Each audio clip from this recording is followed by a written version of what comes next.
The story of Moses in Egypt is one of the greatest ever told to us kids as true, but it only took me a couple of good questions to watch it fall like a castle of sand. I know they always told you not to question the Bible, but stick with me, this one is gonna be worth it. In the Bible, in the books of Exodus and Deuteronomy, the Almighty God approached Moses in a burning bush to give him a mission. What was that mission? Well, the Almighty God wanted to free his people, the Israelites, from slavery. You have to ask yourself, if he's all-powerful, why he couldn't just appear to the Pharaoh and make him do whatever he wanted him to do? That would have been simple, with no bloodbath. But nah, the Almighty God wanted to make a mockery out of the Egyptians, so they would know that he is God. He performed all these atrocities over the land until the Israelites were freed. They crossed the Red Sea in the desert to Canaan. You know the story, but what you don't know are exactly the most essential details, the ones we are going to discover now in 7 simple questions. Let's shush the believers. Question number 7. How many Israelites did Moses free from slavery in Egypt? Now pay close attention, folks. It is reported that Moses drew 2 million people out of slavery in Egypt. You know the problem with a liar? Well, telling a lie is no big deal, but making the details fit into reality is something else. So the Bible wants to make us believe that 2 million people with loads and livestock fled from Egypt. But how? Read that. Exodus 14 verse 5. When the king of Egypt was told that the people had fled, Pharaoh and his officials changed their minds. When the king of Egypt was told, like the slave just vanished like this. Tell me, folks, how can 2 million slaves with loads and livestock fully unbeknownst to the king? 2 million people. For those to whom 2 million doesn't sound massive, this is the 50th celebration of the Golden Bridge in 1987. This crowd counted around 800,000 people. Look how long this line is. Feel how noisy and important such a mobilization was. Now, imagine a crowd 3 times bigger than that, and tell me how in hell they fled Egypt without the king to notice it. Question number 6. How far were the slaves to the Red Sea? The exact location where the slaves were held in ancient Egypt is not specified, but generally they were concentrated in the northern part of Egypt near the Nile River. The Red Sea is to the east of Egypt. The distance between the northern parts of Egypt where the slaves were held in the Red Sea can range from approximately 100 to 200 miles. How long a line of 2 million people with loads and livestock can be? A crowd of 2 million people with livestock would be approximately 500 miles. Now folks, let's lay out these data.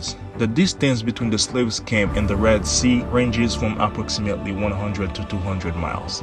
And the length of the crowd of the slaves that allegedly fled ranges from 500 miles. It is clear to us that this crowd would have been too long to have fled Egypt unbeknownst to the king. While the head of that crowd would still be crossing the Red Sea, most of the slaves would still be in Egypt, so the Pharaoh wouldn't need 600 horses to chase after them. It is impossible to move such an important crowd so rapidly. 2 million people with livestock and loads can just get up and leave like 10 hiking men. Question number 5.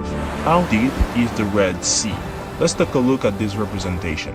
See, the red part is no big deal, just 50 to 500 meters approximately, which is still a lot for us men. But as you go further, near the bottom, it gets deeper and deeper, from 1,500 to 2,000 meters. It's like going down a slope, and once in the bottom, the downslope now becomes an uphill. It's like climbing 1,500 meters wet, slippery and rocky mountains with loads and livestock. How can goats, horses, donkeys climb such heights? Remember, God separated the sea, but the bottom remains muddy, wet, rocky and slippery. You're still gonna believe 2 million tired men, women, children with loads and livestock climb their way out this muddy, rocky and slippery seabed? Question number 4. How long did the trip from Egypt to the Promised Land last? Sit tight, folks. It lasted about 40 years. 40 goddamn years. Some of them even gave birth in this chaotic situation, and some of them also died before seeing the Promised Land, trapped under this burning sun, a suffocating dust, and a rocky road. The distance between Egypt and the Promised Land is around 500 miles. It could have taken them 1 month or 2 to arrive at destination. Remember, a crowd of 2 million people working with livestock and loads could measure something around 500 to 1,000 miles, which is 2 times the length of their 40 years journey. Again, even when the head of that crowd would be in the promised land, a part of it would still be climbing the depth of the Red Sea. I heard what the believers had to say on that. They had many stabs, detours, and they lost faith in God. But come on, folks. What is the point in taking them out of slavery if it is to drive them in an even worse situation? If what you really wanted was to relieve them, why keeping them for 40 years in even greater misery? So God wanted to free his people so bad, he killed all the babies and livestock in Egypt, but only to make them suffer even more, causing some of them to have died before even seeing the promised land? Question number 3. How did the Pharaoh manage to chase after the Israelites after they had allegedly fled?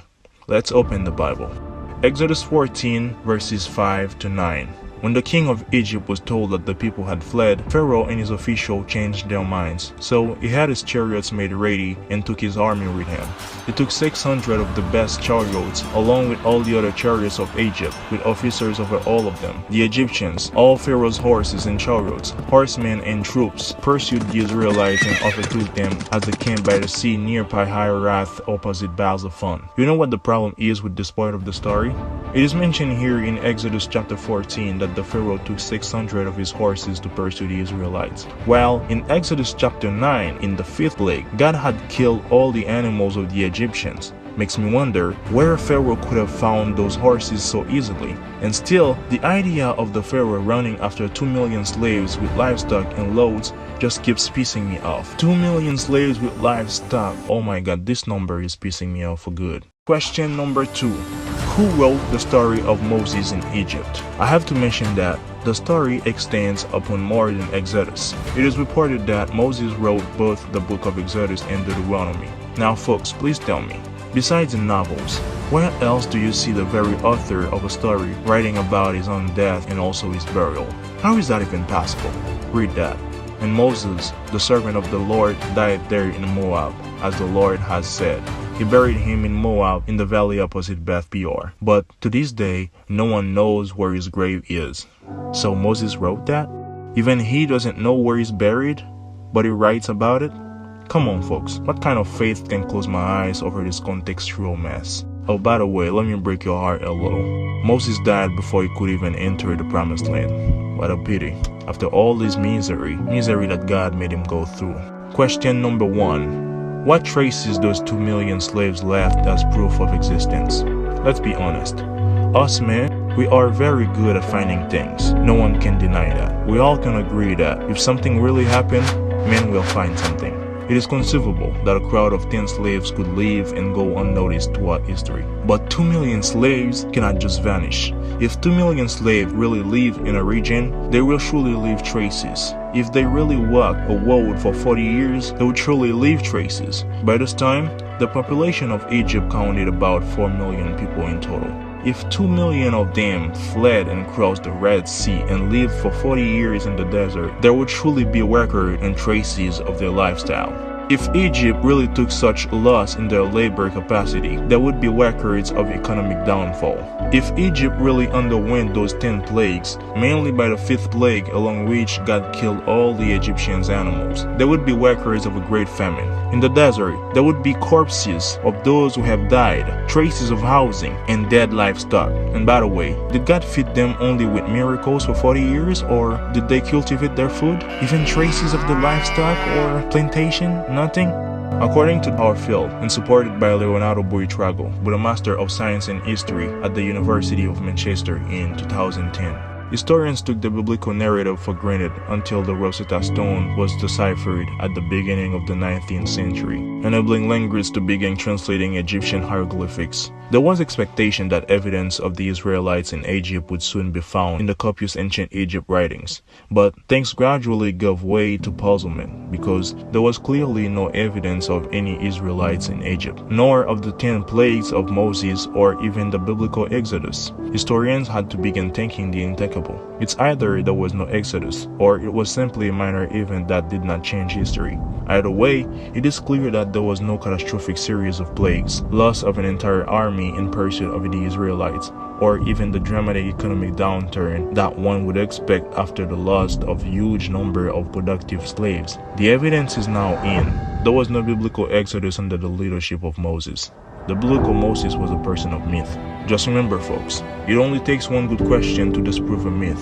With that being said, stay tuned because we are going to bring light on every single myth in that book. If you enjoyed this one, like and subscribe for episode X.